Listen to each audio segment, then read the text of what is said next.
Est-ce que tu as déjà eu cette sensation étrange? Tu finis une journée, tu as fait des choses, beaucoup de choses. Pourtant, en te couchant, il y a quelque chose qui manque. Pas de la fatigue, pas de la tristesse, quelque chose de plus subtil, une sorte de dissonance. Comme si tu avais regardé ta propre vie de l'extérieur. Comme si tu t'étais exécuté efficacement, mais sans être vraiment là. Tu as répondu aux mails, tu as géré, tu as donné, tu as performé, mais toi, ta vraie essence, la vraie version de toi, où étais-tu? Est-ce que tu as vécu ce soir-là? Ça a un nom, c'est le mode autopilote.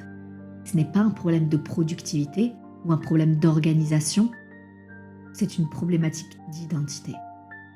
Aujourd'hui, c'est ce qu'on va aller chercher dans cette vidéo. De cette vidéo, 3 choses vont avoir bougé pour toi. Donc reste bien jusqu'à la fin. Tout d'abord, tu vas voir exactement comment ton cerveau a installé ce pilote automatique et pourquoi il le fait pour te protéger. Ensuite, tu vas reconnaître les moments précis où ce n'est pas toi qui vis, mais un programme qui tourne. Tu vas repartir avec une pratique simple, immédiate, pour reprendre la main. Pas sur ton agenda, mais sur toi. Reste bien jusqu'à la fin.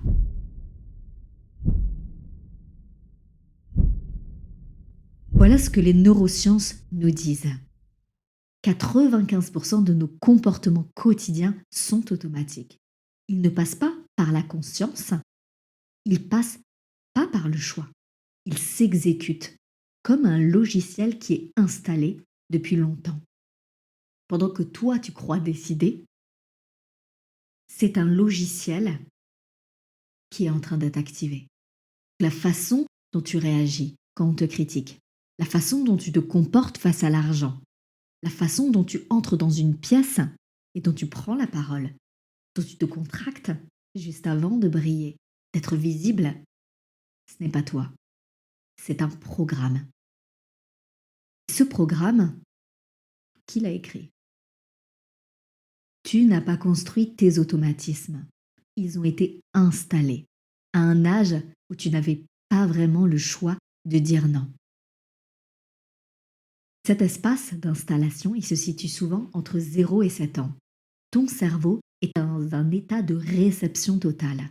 Il n'a pas réellement de filtre critique, pas de recul. Donc tout ce que tu as vu, entendu, ressenti, la façon dont tu as regardé, la façon dont tu as parlé, dont on a pris soin de toi, ce qui était récompensé, ce qui était puni, tout ça, c'est gravé dans une sorte de disque dur interne. Pas comme des souvenirs, mais comme des certitudes, comme des vérités sur la vie. Il faut mériter sa place. Ne prends pas trop de place. L'argent ne se donne pas facilement. L'argent ne pousse pas sur les arbres, par exemple. Tu veux qu'on t'aime? Sois utile. Ces phrases, même si personne ne te les a dites explicitement, elles sont peut-être en train de piloter ta vie en ce moment même. Le plus vertigineux, ce que tu appelles tes valeurs, ta personnalité, qui tu es, ce sont souvent des programmes hérités. Alors comment reconnaître que le pilote a pris les commandes? Il y a des signaux, mais ils ne sont pas dans ta tête, ils sont dans ta vie. Les premiers signaux, c'est que tu répètes les mêmes situations, toujours le même type de relation, toujours les mêmes conflits, les mêmes plafonds, juste au moment du prochain niveau. C'est pas de la malchance, c'est un programme qui rejoue le même scénario parce que c'est le seul qu'il connaît. Le deuxième signal, c'est que tu réagis avant de choisir. Quelqu'un dit quelque chose, tu es déjà en train de répondre, de te défendre, de te fermer ou de te soumettre, avant même d'avoir eu le temps de décider comment tu voulais répondre. C'est pas ton caractère, c'est un réflexe conditionné. Le troisième signal, le plus subtil, tu te sens en dissonance. Tu fais des choses qui ont du sens sur le papier, qui sont logiques, qui sont bien, mais quelque chose en toi dit non, est vide. Pas fort, juste un léger malaise, une fatigue qui n'est pas simplement physique et une insécurité qui revient toujours au même endroit. Ce malaise, c'est toi. c'est le vrai toi qui essaie de se faire entendre sous le bruit du programme, sous le bruit de la société. La dissonance que tu ressens n'est pas un dysfonctionnement. C'est un signal extrêmement précieux. C'est la partie de toi qui n'a jamais accepté le programme. C'est exactement ce signal qu'on va apprendre à écouter. Parce que reprendre sa vie vraiment en main, reprendre les commandes, ça ne commence pas par changer ses habitudes. Ça commence d'abord par entendre cette voix-là. Celle qui dit c'est pas moi, c'est pas ma vie, il y a autre chose. J'aspire à plus grand que ça. Alors, comment on sort de ce pilote automatique? Maintenant, je vais te dire quelque chose qui va peut-être aller à l'encontre de tout ce que tu as essayé jusqu'ici. On ne sort pas du mode autopilote par la volonté. On ne sort pas du mode autopilote en forçant à faire autrement, en se fixant des objectifs, les uns après les autres, en construisant de nouvelles routines par-dessus les anciennes. Parce que la volonté, c'est conscient. Le programme, lui, est inconscient. Il est plus rapide, il est plus profond et ça reviendra toujours. Après 3 semaines, après 3 mois. Ça reviendra toujours. Tant que tu essaies de changer ce que tu fais sans changer ce que tu crois être, tu repeins les murs d'une maison dont les fondations sont fissurées. Tu ne changes pas tes habitudes en te forçant. Tu changes tes habitudes en changeant l'identité de la personne que tu es. Laisse-moi te donner une image. Imagine 2 personnes qui veulent arrêter de fumer. La première dit « J'essaie d'arrêter de fumer ». Elle résiste, elle tient. Elle craque. Et elle recommence. La seconde personne dit « Je ne fume pas. Ce n'est pas qui je suis ». C'est le même comportement cible, mais l'identité est complètement différente. La première lutte contre le programme et la seconde a changé le programme. C'est exactement ça, sortir du pilote automatique. Ce n'est pas faire différemment, c'est devenir quelqu'un qui fait la différence. Ça, c'est naturel. Sortir de la boucle, le vrai chemin, c'est un déplacement identitaire. C'est pas une méthode. Pour sortir de cette boucle, on n'ajoute pas des choses. C'est pas se fixer des nouveaux objectifs ou des nouvelles routines, comme je le disais. Sinon, le pilote reprend, la boucle recommence avec quelques nuances. On sort de la boucle en faisant 3 choses principalement. La première chose, c'est de nommer ce qu'on rejoue. Pas de l'analyser, pas de faire une théorie dessus. Juste de le voir avec honnêteté et sans jugement. Qu'est-ce que je rejoue en ce moment? Vous vous mettez en mode détective, vous mettez le costume de l'observateur. Ok, j'arrive à prendre conscience de mes comportements. Quel scénario, quelle croyance, quelle peur déguisée en habitude. Deuxième chose, choisir une rupture. Pas un grand changement, une rupture minuscule mais consciente. Quelque chose que le pilote n'aurait pas fait. Dire quelque chose que tu aurais tué. Poser une limite que tu aurais évitée. Faire un pas vers ce projet que tu repousses depuis trop longtemps. Un seul, aujourd'hui. C'est pas la taille du geste qui compte. C'est le fait qu'il vienne de toi et vraiment de toi, pas du programme. Troisième chose, peut-être la plus importante. Commencer à te traiter comme la personne que tu deviens, pas comme celle que tu as été, même celle il y a 5 minutes. Parce que le pilote automatique se nourrit d'une identité passée.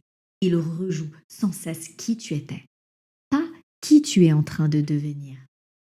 Et à chaque fois que tu fais un choix aligné avec la version émergente de toi, chaque fois que tu te traites comme un leader, parce qu'on est tous leaders responsables de notre vie, avant d'en avoir la preuve, tu es en train de réécrire, de rencoder le programme. Tu ne sors pas de la boucle en changeant ce que tu fais. Tu en sors en décidant qui tu es, en commençant à te traiter en conséquence. J'aimerais beaucoup savoir si ça fait du sens pour toi, si ça te parle, n'hésite pas à me dire en commentaire. Alors à quoi ça ressemble la vie de l'autre côté du pilote? Je veux que tu imagines quelque chose de très précis. Dans 6 mois, tu te lèves et il y a quelque chose de différent.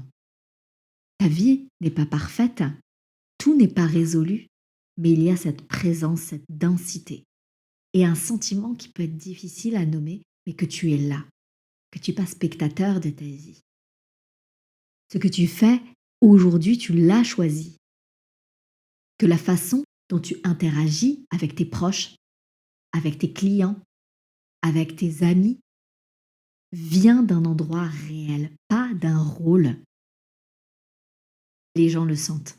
Ils ne savent pas exactement quoi, mais ils sentent qu'il y a quelque chose qui a changé, que vous avez changé en profondeur. Cette identité de toi existe déjà. Elle attend juste que tu arrêtes de rejouer l'ancienne. Et le chemin entre là où tu es et là où elle est, cette identité, ce n'est pas un chemin de performance. C'est un chemin de présence. On va maintenant passer à une pratique pour permettre d'intégrer, d'encoder tout ce qui vient d'être dit. Cette pratique s'appelle le témoin bienveillant. Ce soir, avant de t'endormir, prends 3 minutes.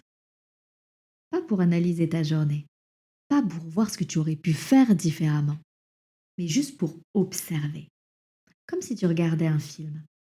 Demande-toi à quel moment aujourd'hui j'ai vraiment été là, vraiment présent, vraiment moi. À quel moment j'étais en pilote, à quel moment j'étais dans un rôle où j'étais spectateur. J'exécutais sans choisir. Dans cette pratique, il n'y a pas de jugement, juste cette curiosité bienveillante. Parce que ce témoin, cette partie de toi qui observe sans condamner, c'est exactement la partie que le pilote automatique ne peut pas atteindre. Plus tu l'exerces, plus elle grandit. Et plus elle grandit, plus le pilote automatique perd du terrain. Et c'est toi qui prends la place du pilote. Une observation à la fois, un soir à la fois. Et c'est comme ça que tu vas commencer à initier la reprise de maîtrise de ta vie. Si cette vidéo a touché quelque chose en toi, si tu t'es reconnu dans cette dissonance, dans cette sensation de vivre ta vie de l'extérieur, écris-moi en commentaire et dis-moi dans quel domaine tu sens que le pilote a pris les commandes depuis trop longtemps. Ce sera un plaisir pour moi d'échanger avec toi, de pouvoir te lire. Il y a un lien en description pour aller plus loin, pour pouvoir écouter un audio qui a été fait sur mesure pour toi, qui est offert. Abonne-toi aussi pour revenir pleinement à toi, consolider cette nouvelle identité. Merci infiniment pour ton écoute. Je te dis à bientôt pour la prochaine vidéo.